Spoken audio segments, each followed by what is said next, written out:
Welcome to the Vision Driven Basketball Training Podcast. Appreciate you guys for tuning in today. Whether you're an Apple Podcast, Spotify, YouTube, thank you guys for listening.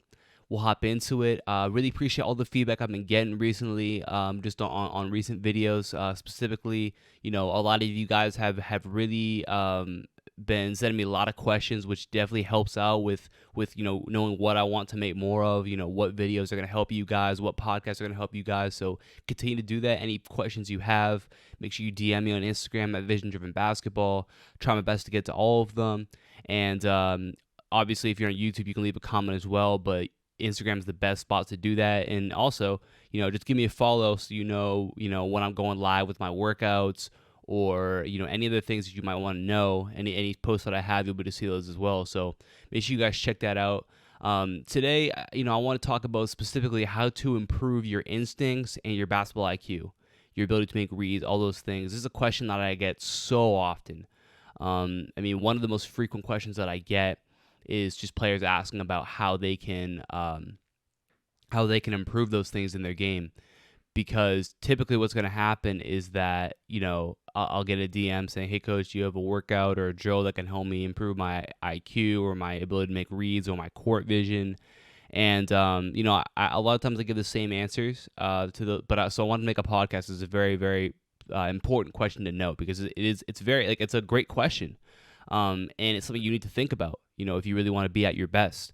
Obviously the physical traits and skills of the game of basketball are a major part of the game, right? So, your ability to shoot, your ability to dribble, and then we can even get more specific, your ability to hit step backs, your ability to score off the dribble in the mid-range, your ability to play out of the high post, your ability to, break your guy down off the dribble, your ability to, do all these different things, go to different crossover moves, obviously I talk about my, my go-to moves, the punch drag. I had a post on Instagram breaking that down, being able to go to like the float dribble, you guys have seen the video I just posted on Friday of those drills. Out of the flow dribble. Obviously, there's a lot of skills that you work on and that you can develop through doing those certain drills. And obviously, everybody who's serious about basketball understands that, and is willing to do those things to work on those skills, because they understand, like, if I want to be good at something, I got to actually practice it, right? And obviously, there's workouts and there's videos online for basically every skill you could possibly want to have. For the most part, if you want to get better at something specific, you can find a video on it. You can usually find multiple videos on it. And again, maybe, some videos might be better than others, but you're going to find things to do. There's help out there for you. And, obviously on my own channel, for example, I've got drills and workouts for a whole bunch of different skills. Obviously, we have the NBA player workouts, which are going to target different types of skills, different situations. Then I have more specific workouts where I'm working on shooting. You saw the drill I just posted about the flow, where we're just basically going through float, like shots at the float dribble. My jab workout, so many ball handling workouts, like a lot of finishing workouts too. Like literally, for every sort of skill you could want, there's workouts for it. And that's great. And obviously, like that's one of the best things about where we're heading, is just like there's so much help out there for players. Even when I was younger, like there was like YouTube was still big when I was in middle school, early high school. Like it was still a massive thing back then, but even at that point, it wasn't the quality wasn't what it is today. Like there's a lot of really quality basketball content on YouTube. It just wasn't like that, whatever 7 or 8 years ago. It just wasn't. So it's moving in the right direction, obviously, in terms of drills and workouts and stuff like that. But more specifically, what I want to get into is the unfortunate trap that a lot of players fall into when it comes to this, because they know, like, okay, I can find all these drills and workouts on YouTube to work on these skills, and they fall in love with doing drills. And they think that drills are the way to actually get the success in the court that they want, and that's unfortunately not really the case. It's part of it, but it's not the full story. Okay, and a lot of players don't quite get this. A lot of players feel like they can become great in games just by doing drills, and it's far from the truth, because there's a lot of things that you have to develop as a player that you don't get from drills. at least most drills, and especially drills that you're doing, against no defense. We all know players who don't work out, like, quote unquote work out on their, basketball game all that much, right? But they're still able to be effective on the court. Like, they might show up and play pickup and they might be the best player there, even though they don't really practice all that much.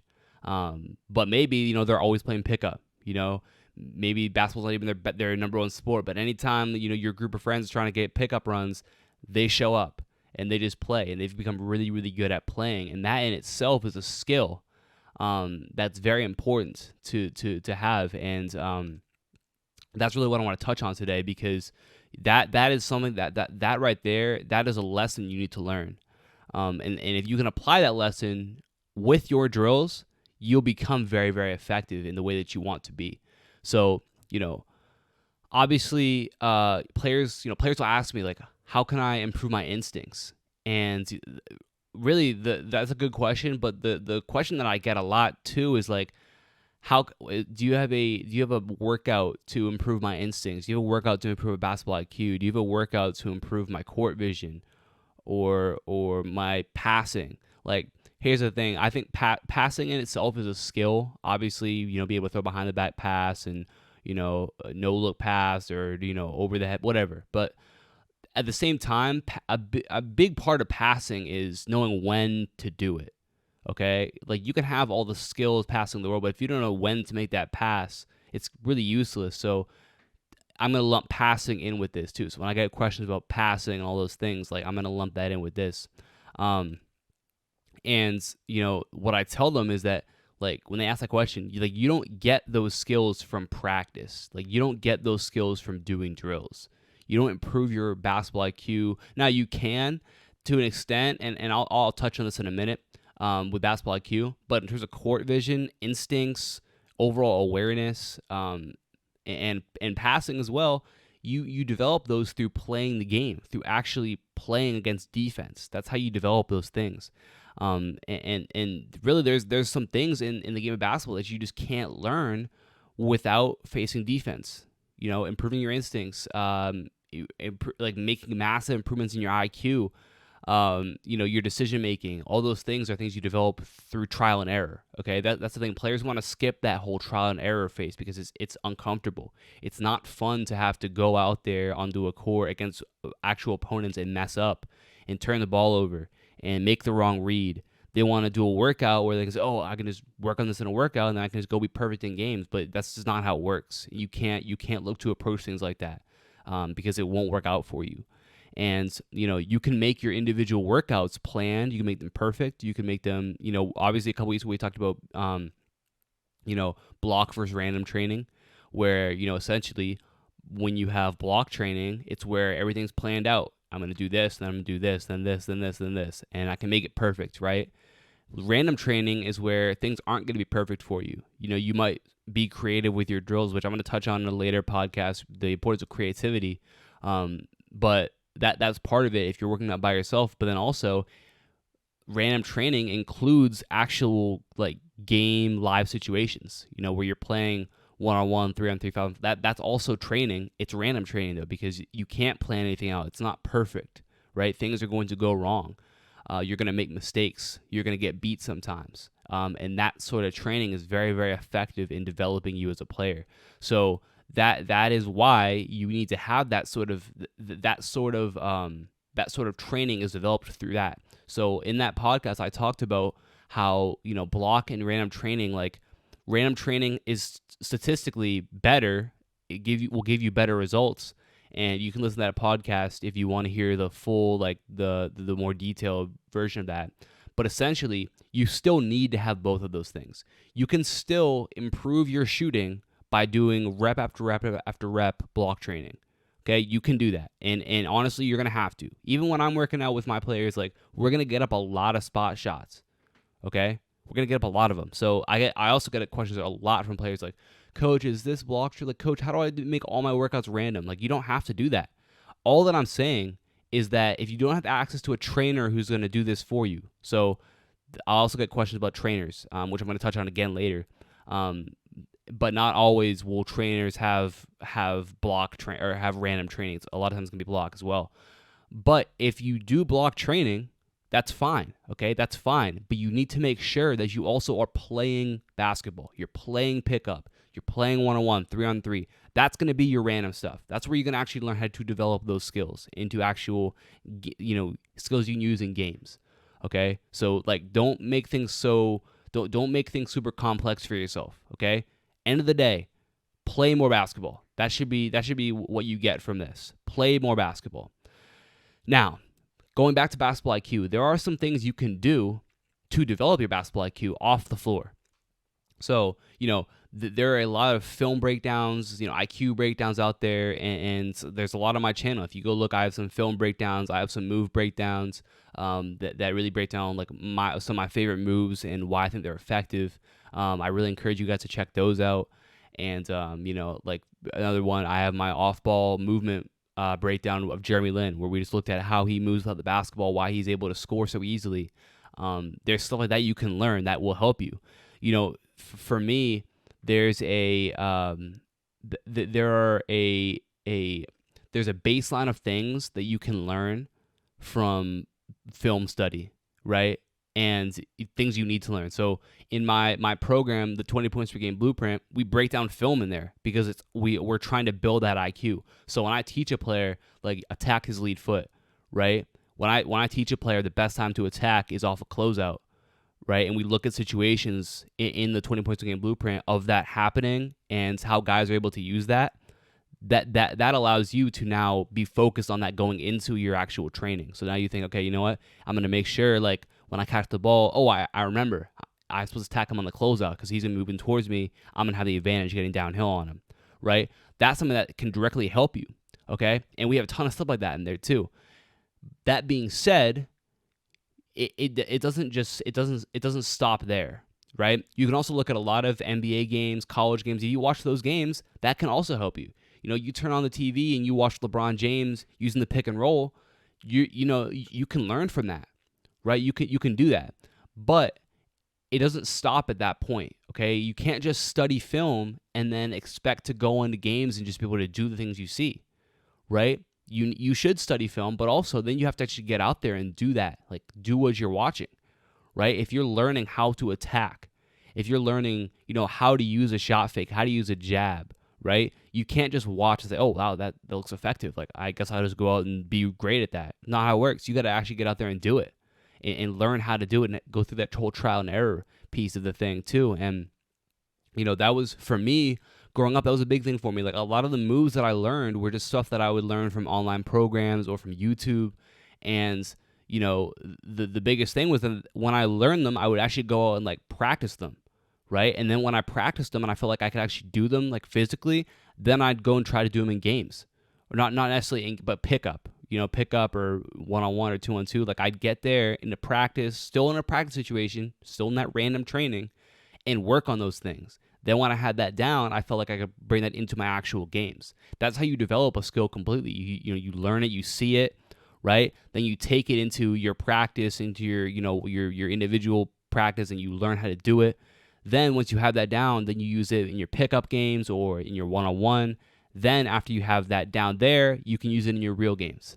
Okay, that's how you go from, not knowing how to do something to being effective doing it. And my commitment to doing that allowed me to get good at a few things, right? Like, learning the whole, one of my favorite things to go to is the jab. And I feel like my jab is really good. And it's not, again, the reason I love this because you don't have to be a great athlete for it. You don't have to be like, but I feel like I've studied it so much, I've watched it so much, and I've practiced it so many times that I feel like I can create space coming out of that triple threat, out of that jab, out of that double jab, little shimmy, which I think is very, very important to do. So it can't just be you watch something and then you don't go out and practice it, and you don't go out and try it in your actual competitive pickup games. You got to do that too. And that's where you develop that basketball IQ. That's where you take the basketball IQ from something you can recite to me. You can say, yeah, I know, coach, I'm supposed to attack his top foot. I know I'm supposed to do this and do that. But also, I've internalized it, meaning that I've taken it from just being something that I know that I can tell you to something that, like, I actually live by and do, right? Something that's internal, something that is instinctual, right? You develop those instincts, that basketball IQ, you turn it into something instinctual when you finally go out and practice it against live opponents, okay, and in games. That's the important part for you guys to recognize. And like I said, there's a few reads and IQ points that we really touch on that you need to know. Okay. But once you have those things down, it's about going and learning it for yourself. Okay. Growing up for me, I was all about the drills, right? So like that was the thing. I there was nobody like where I grew up. There I don't know anybody who spent more time in the gym doing drills than I did, right? Who or I should say who was more consistent in the gym doing drills than I was. Um, and but what I learned, and it took me a while to learn it, is that it's not just about that. Like you can't just be a guy who does drills all day. Okay, important, but also there's another piece to it that you can't skip out on, because you're gonna get better at shooting, at dribbling, at all those things. But your instincts, your ability to read and react, your IQ, your ability to make decisions, quick decisions, you don't get that from doing drills. You get it from playing. So what I should have done as a younger player is played way more. I should have played way more. Right? I should have played way more one-on-one. Should have played way more pickup. And I didn't start doing that until like my later years of high school. Like I should have done that a lot earlier. It would have been a lot better for me. And once I started to recognize that playing was as important as drills are, that was when I saw real progression. And honestly, that's the point that we got to touch on too. The importance of playing. Honestly, there's probably players out there who I would say like you need to play more than you train. Like you need to play more live basketball than you do drills. Not every player's like that, but there are a lot of players out there who probably could benefit from that, just ramping up the amount of times that they play. And the whole thing with the drills was great because I'm able to pick things up quicker. I feel like I can pick up footwork details quicker, subtle moves quicker, because I just spent so much time dissecting things and working on them. But that second part of being able to make those reads and have those instincts in games is what I lacked early on. As I've stopped playing competitively on a team and, literally I'm just playing a ton of pickup, at this point, I'm doing less drills than I was back in high school, but I'm at this very moment is the best I've ever been as a basketball player. And that's what doing less drills. The only difference now is that I'm just playing more. Just playing more pickup. So I just have the ability to really learn how to score in games better, how to make decisions better. And that's a point you guys need to understand. Once you start to play more, like you're just gonna there's a confidence you're gonna get that you just don't have if you only are doing drills. Okay, and that's something you're gonna develop through playing. And really it's a whole new perspective. And now when I'm training people, when I'm training my players, I understand that like it's not like drills are important. We're gonna work on those physical skills, but at some point we're gonna go live. So we might be working on, we might work on like the jab step on the wing, right? But and maybe we'll spend the first 40 minutes doing that, and the last 20 minutes we're gonna go live, where I'm gonna make a pass out to you on the wing, maybe from a disadvantage from the middle, and I'm gonna close out on you, and you gotta score out of that triple threat, right? So now we're gonna take the actual skill and translate into a game. So now when we do that repeatedly, that player is gonna feel confident actually executing those moves with a defender on him. He's gonna know, okay, I've got this much space, I can go to this now. Okay, I don't have this much space, I gotta give him a shot fake. Or okay, I can get downhill now. He crosses feet. I can go to that punch drag and get my shot off right there. Okay, I went to my punch and he recovered. Now I got to go between the legs. I can get to the other side of the rim and finish. That's something that you learn from playing. Okay, and that's kind of the best of both worlds. You get your actual drills in, but then you actually get the instincts, the IQ when you play. The other question I get a lot of times is about counters. Like, Coach, how do I develop counters to my moves? And again, I'm going to touch on this in a future podcast talking about creativity. Because that's a major part of it, being able to be creative with the ball. But also, that comes from playing more. So when you are playing, one-on-one, and you have to be able to react to how a defender's going to play, right? If you go to that punch dribble the first time, and you hit the shot, and you go to it again, maybe you get it twice in a row. Now that defender's going to be playing heavy on it. So you got to be able to go punch between the legs and go, right? Maybe he gets to that next time, so you got to be able to go punch between the legs, step back, go, right? And that's how I design a ton of like my workouts. Will be like literally just little wrinkles off of what we're doing. So like if you go back to my float drill that I posted on Friday, you'll see that's literally what it is.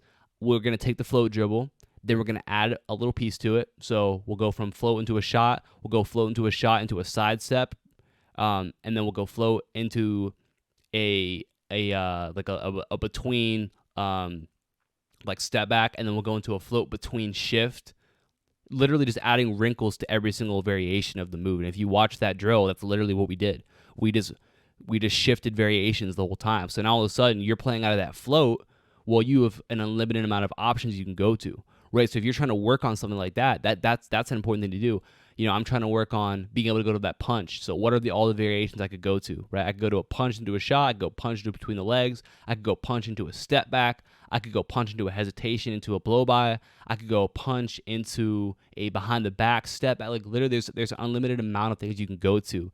And again, we're gonna get into being creative in a later podcast, but that's kind of another point with that that you got to think of. But again, playing I think is just massive for that, for being able to create counters, having to react to different things. I've talked about before, basketball, there's never a play that you're gonna see twice, right? Every play that you're gonna have in your career is gonna be a little bit different, and the biggest thing in basketball is being able to overcome problems, right? So you're faced with a problem, you have to solve it very quickly. Okay, that in itself is a skill. Your ability to problem solve on the floor.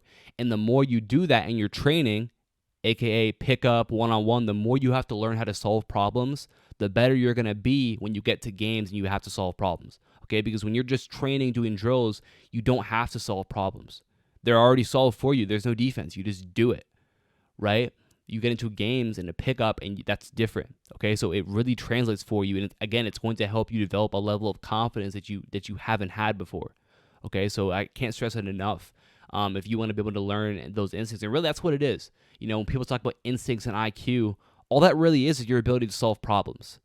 Okay, your ability to solve problems on the court quickly. That's referenced as your instincts and your basketball IQ, your ability to make the right decision. Okay, to make the right play and to execute that play. And you only can really work on that through playing and through being in those situations you're going to find yourself in games. So very, very important. And again, there is no, like, this is not to say that drills can't help us. Like I said before, when I'm working with my players, we're going to go live at some point, and we're going to work on an action out of a simulated situation. So like I said, I might close out on my guy on the wing, and he's got to play out of that triple threat, right? So we're working on those skills as well. Maybe we've worked on being able to go, working on some sort of jab series from the top. So now we're gonna play one-on-one from the top, right? The other thing that we'd like to do, and I'm gonna be posting it at some point, is we played like a one-on-two trap drill off a ball screen. Which you guys will see, and that's another type of drill you can use to really work on those sort of game, ability to make reads and different things like that.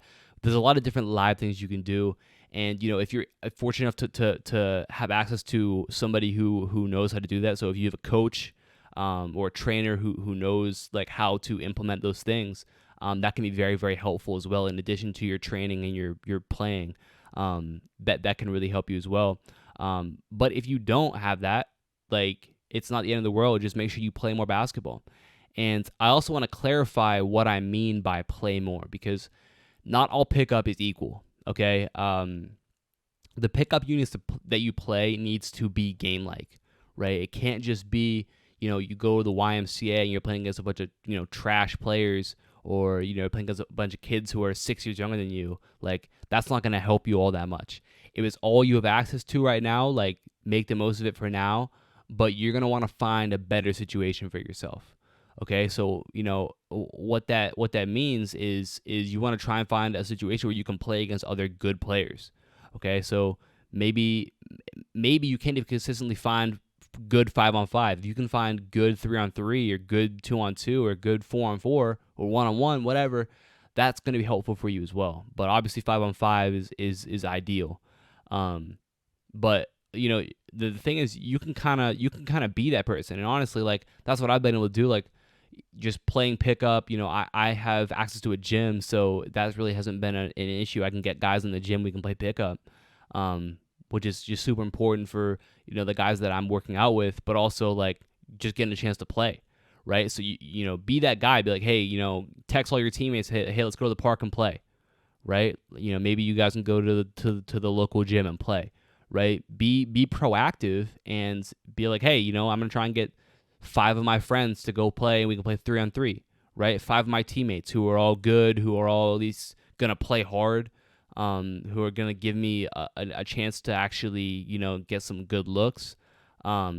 That in itself is going to be helpful for you. So if you don't have access to good pickup right now, be the guy, right? Be the girl who's going to get your teammates together and say, hey, let's play, right? Even if it's like, hey, I'm going to get one of my teammates, we're going to play one-on-one for a little bit. Do that, okay? Do the best that you can with what you have.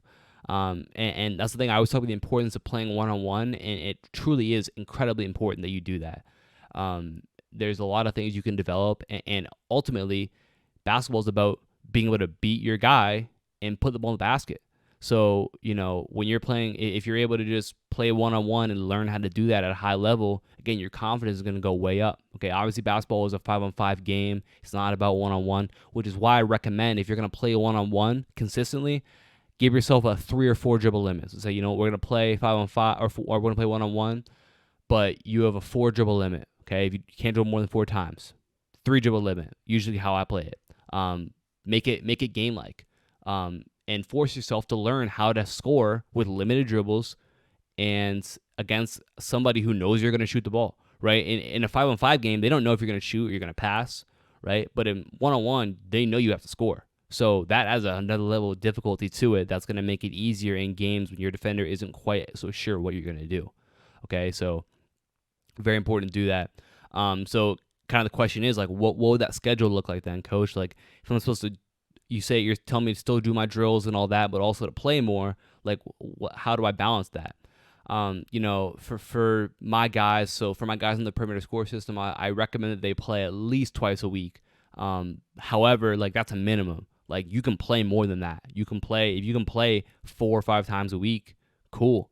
That's not necessarily, I wouldn't say it's necessary, but, if you can, especially as you get closer to, like, the season starting, as we, approach obviously it's still early in the summer, but, once we get to the fall and hopefully, depending on where you live too, with the whole, pandemic thing, I know some places are more open than others. But ideally as we go along, things will start to, open up even more. But play as much as you can. And, I would say at least try and get some sort of live action in twice a week. So even if it's just 1-on-1 or 2-on-2, whatever, try and do that twice a week for, an hour and 45 minutes. And again, like I said, you'll see a lot of improvements in your instincts, your IQ, your decision making, and your ability to, again, all that goes into your ability to solve problems.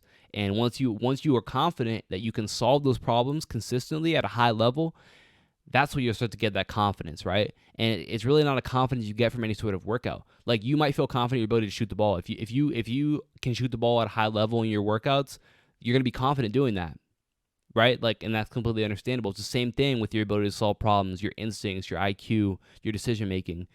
The more you do it, the better you get at it, the more confident you're going to be on the court. And that's going to make every other aspect of your game way better when you have that sort of innate confidence about that. And kind of going along with that, if you have a teammate that you work out with, so, you guys get some shots up together, play some one-on-one at the end. That's what I used to do in high school. We'd get in the gym, we'd go through our workout or whatever, we'd get some shots up, do whatever we're going to do that day, and then we'd play one-on-one. We'd start on the wing, we'd go 4 dribble limit, 3 dribble limit, first one to 5, right? So I'll go, put my shot up, we're going to reset it, he'll go, and whoever scores 5 points first, right? Make it take it. Whoever scores 5 points first, then we'll go to the other wing. Then we'll go to the top and let them do the corners, right? Just being able to get in different situations and simulate the ability to just get buckets, right? To score when you need to. Very, very important. So I want to go to a couple of questions that I've gotten. And these aren't necessarily actually like answers to the questions, but I've gotten a lot of DMs and even comments about this sort of stuff. So I wanted to kind of break this down. And the first thing, and this is something that I hear that I forget who I heard talk about this the other day, but it kind of sparked my memory because I had made a video similar to this a couple weeks ago, talking about, basically, does your height translate to the next level? Okay, because the big thing that players need to think about is like, if you're in high school, right, and you're playing, you're 6'4", okay, or you're even maybe even 6'5", right, you're playing big, which is very common for a lot of high schools. At my high school, literally when I was there, like, we had a couple kids who were like a little bigger, but in our starting lineup, I was our biggest player in our starting lineup. But the thing is, we played it was basically 5 guards, so we would run 5 guards. But if you're like, if you're 6'2", right, and you play big, you don't play, like, you can't play guard. That's a problem. Okay. And the thing is, a lot of times it's not actually your fault, right? Because you might be 6'2", right? But maybe you were 6 foot in 8th grade. Like, maybe you just like hit your growth spurt really early. So you were 6 inches taller than everybody else when you were in 8th grade. So you played big man. Like, your whole life growing up, you were bigger than everybody else. But then, you stopped growing. Everyone else caught up to you. Now you're like pretty average basketball height. Like, you're not really, like, you're not small, but you're not big. So obviously, if you don't have those guard skills, you can't translate to the next level. Like, you just can't do it at 6'2". Even at high school, you're going to struggle against good opponents who are big. And so it's very important that players develop those guard skills, regardless of the position they play, especially younger players. So if you're in 7th, 8th, 9th grade and you're playing big right now, and you don't have guard skills, like, you got to develop them. Even if you're like really big, even if you're 6'6", 6'7", right? Still have that ability. Still have an outside shot. Still have the ability to put the ball on the floor when you need to, because that's where basketball is heading. That's where it is now. Okay, everybody in the floor can shoot. Everyone. If you look at the NBA, right? If you can't, there's a very, very limited number of spots for players who cannot shoot the basketball, and typically those guys are like 7-footers who are going to be your garbage guys who are going to do all the dirty work for you, get rebounds, set screens. And typically, if you look at, like, for example, that Warriors team, I forget which year it was, when they had Zaza Pachulia, right? He would start for them, but he'd play like 12 minutes a game, right? Because they'd have guys who come off the bench, Iguodala, Livingston, guys who had those guard skills, perimeter skills, would get the majority of the minutes, because that's where the NBA is now, right? You don't need Zaza Pachulia to play 30 minutes anymore. Okay, this is in the 1990s, right? You don't have a big guy and now again, that it's different. Even if you look at the big guys in the NBA today, Karl Anthony Towns, outside shot, could put the ball on the floor. Joel Embiid is incredibly talented. Like, if you watch this guy, like, he didn't start playing basketball until he was 15, which is just remarkable. When you look at his ability to put the ball on the floor, his ability to shoot when he's open, his moves he has in the mid range. I mean, it's incredible to watch, right? He has those abilities to put the ball on the floor, to shoot the basketball. He's not a traditional big, okay? He can do that because he's 7'2" and an incredible athlete, right? But even him, like, if Joel Embiid is not just gonna settle with, oh, I'm big, so I'm just gonna play big guy, right? I'm just going to have a back-to-basket game. If he's not settling for that, you definitely shouldn't be, okay? It doesn't matter how tall you are. You got to have those skills, because at some point, you're gonna play on a team where there's going to be guys who are going to be the same height as you, who have more ability than you to score the basketball. Your coach is going to want to play fast, okay? The best teams now play fast. They get the ball up and down the floor. They shoot a lot, right? Drive and dish. Everybody on the floor can put the ball in the basket. If you can't do that, if you have no outside game, you're going to ruin spacing. You're going to be you're going to be another guy who just can't get it done on offense. So your coach is going to say, oh, we got guys who are similar size, maybe not the same skill set. Maybe the guy can't get as many rebounds as you, but like, we'll make up for it in the threes we're going to hit, because we're going to put him in the game. That's how it's going to work. And that's how it has worked. And I see it all the time. So you really got to develop yourself. And again, even if you're big, even if you're 6'9", 6'10", like, still approach it with the knowledge that the best big guys in the NBA all have guard skills as well, right? They might not be guards. If you look at Jokic in Denver, right? He's a big, but I mean he's an incredible passer, right? He can put the ball on the floor. He can handle the ball. Like he has that's where basketball is now. There is no room for guys who can't shoot the ball. There is no room for guys who can't dribble the ball. Okay, you need to have it. And I think that's a very important piece for players to learn. And that's why I'm saying, like, if you have aspirations to play at the college level, you need to evaluate yourself and be like, okay, can I actually do that? Right? If you're 6'4" and you can't shoot, like, unless you are a ridiculously great athlete, it's not going to work out for you. Okay? You need to be able to shoot the basketball. You need to be able to put the ball on the floor. Okay? Do not settle for, I've always been a big, so like that's what I do. No, take the time to get in the gym and work on it, right? Even if it's not your role. Okay? I'm not saying that you need to, get mad at your coach because maybe you're the biggest kid in your team and you have to play big. Okay? That's fine. But at the same time, outside of your team practices, develop those skills, right? So that if your coach might start to see, okay, this dude can actually, like, he can do a little something with the ball now, right? So maybe we can look at something where we get him on a pick and pop now, right? Where you're gonna set a screen, you're gonna pop out to the 3-point line, and you might be able to shoot, you might be able to attack, and all of a sudden right there, that's the thing. I refer, like, when I was in high school, we ran a 5 out. Essentially, actually, a lot of times we ran a 4 out, 1 in. Because we had me and another kid who were both, like, 6'1", maybe 6'2", but we both had guard skills. So it's like if we're playing against a team that has a kid who's 6'6", but he can't move, right? He's their big guy. Like, we can eat that kid up because we can both put the ball on the floor. We can shoot the ball. We're gonna put pressure on him, and now all of a sudden we're taking the game from, oh, they're undersized, to, wow, that team can't stop them because their big guys can't play with them. That's where the NBA is treading. It's no longer about, who's got the biggest team. That's where all basketball is treading. It's not about who has the biggest team, who has the best athletes, but who has the best shooters, who has a team that spaces the floor the best and runs the floor the best and has the best ball movement and can play defense, can guard every position. Those are the players and the teams that are successful in today's basketball. So recognize that, and if that's you, start today developing those guard skills. Shoot the ball, put the ball on the floor. Those two things you got to be able to do. So that I feel like is something that's very important for players to know. And the second thing that I want to talk about today too is I got a DM last week, and it was from a kid, and he told me he's going into his freshman year of high school. So he was saying, like, he asked me a couple other things, and then he said, he was like, hey coach, so I'm going into my freshman year, like, you said in your video that rankings are important, which I talked about in last week's podcast. And he's like, okay, so if rankings aren't important, like, what should I do to get exposure, to get noticed? And this kind of has a multifaceted response to it. Here's the thing. If you're in 8th, 9th, most of you in 10th grade, like, I'm just going to tell you straight up, like, don't even worry about exposure now, okay?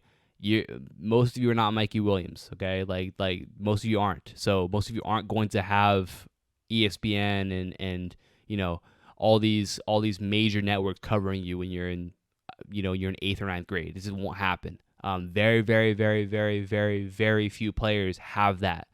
And it really doesn't matter at the end of the day.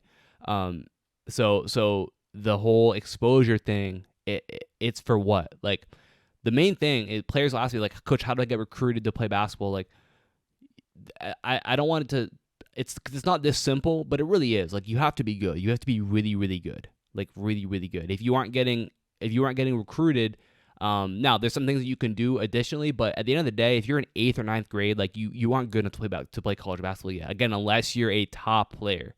Okay, so when you're that young, when you're below your junior year of high school, or at least the summer going into your junior year of high school, so if you're still a sophomore or lower, your main focus should not be exposure or recruiting or anything like that. Like, just stop thinking about it. It's not important. Again, unless you are a top player in your class, right, where you're going to have D1 offers when you're in 7th or 8th grade, okay? Again, 99.9999% of players do not fall in that category. Okay, so stop worrying about it. If you're below that age, your main focus should be development.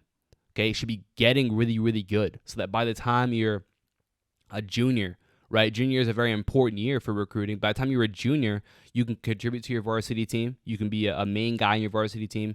You can play on a good AAU team, play good tournaments, and actually be in front of people who now actually care. Because here's the thing. I've said this in videos before that you guys have probably I had a whole it was a segment of a podcast where essentially I talked about the whole difference between D1, D2, D3, my experience playing with guys at each level, and how a lot of those a lot of D3 guys that I know are better than some D1 guys I know, and the thing is, for the majority of Division 3 programs, they're not going to recruit you before your junior year, they're just not going to. It's different in D1. They might recruit you as a freshman, sophomore, some even earlier than that if you're a top player. But like I've said before, the majority, in most places, the best player on your team, the best player in your league, the best player in your conference is going to be a D3 guy. So that player isn't even going to really get recruited until he's a junior. Okay, so why worry about recruiting when you're a freshman? It doesn't really matter. Your goal needs to be to become that guy. I need to become the guy who's the best player on my team, who's the best player in my conference. That's got to be what you're actually looking to do. It shouldn't be about, oh, I gotta get exposure, I gotta do all this and that, and that's just, it's not important. I think the focus for players is not where it needs to be in terms of that. I get it because that was me. But I learned to recognize that you got to actually get good enough to be there, because a coach is going to look, and when he evaluates you, he's going to ask himself, is this kid going to be able to contribute to my team? Right? And like I've said before, a lot of these, even if it's D3, a lot of these D3 guys are incredibly good. Again, I mentioned it before, you go watch Devontae Friga, right?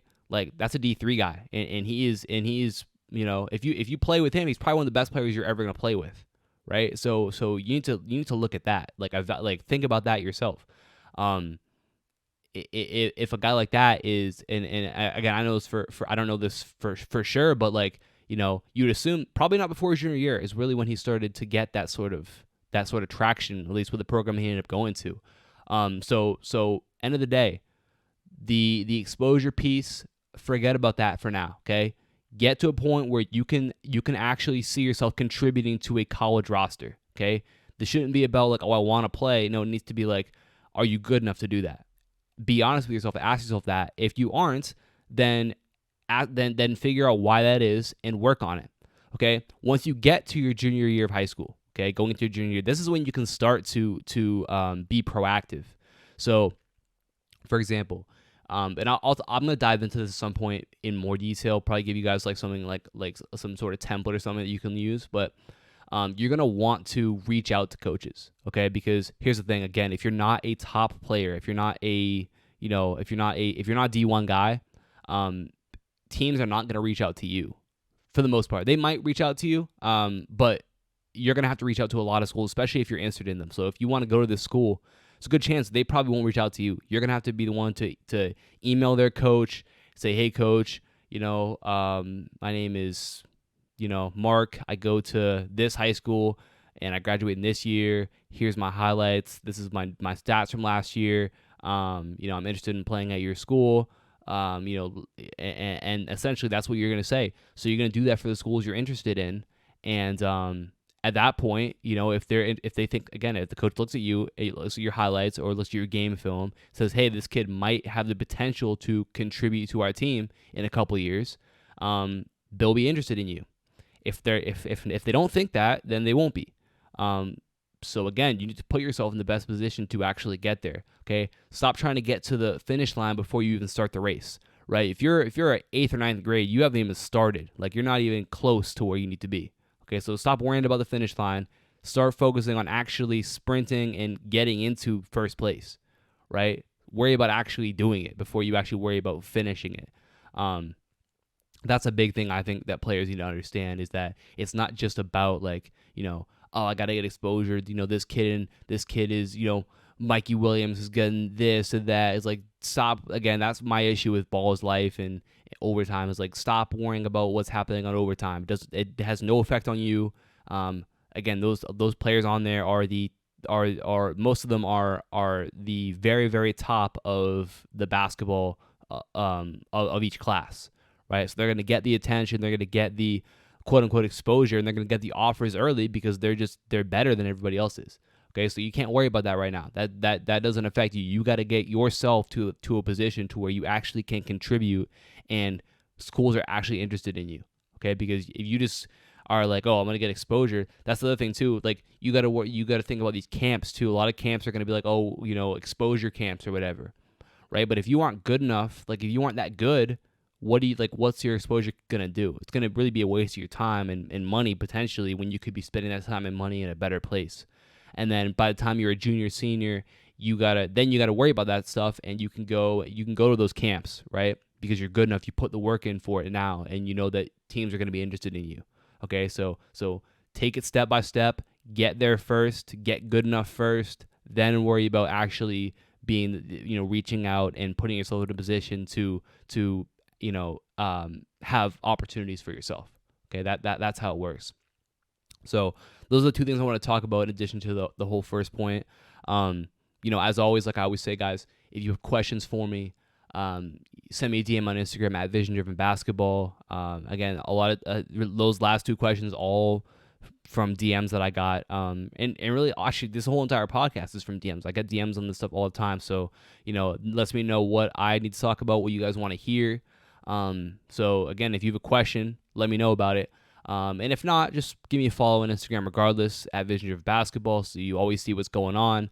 I'll plug it again, but if you guys are not part of my live ball handling workouts, I go live twice a week, every week. So potentially only once a week the week you're listening to this, because of I might have something on the weekend.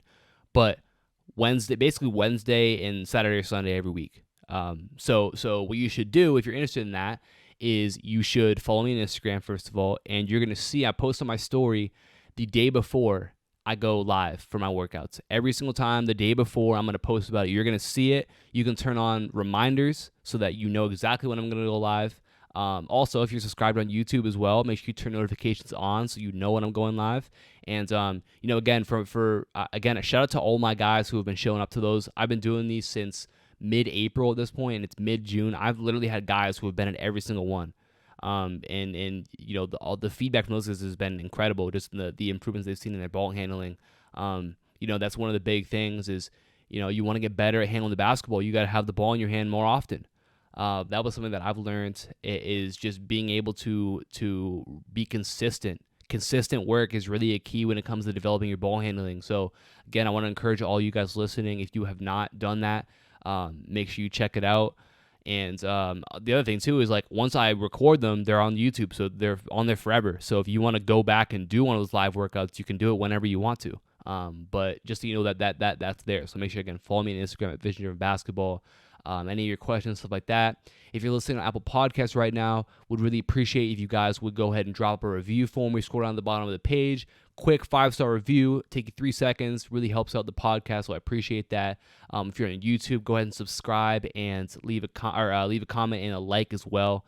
Really do appreciate that. And I'll talk to you guys soon. Peace.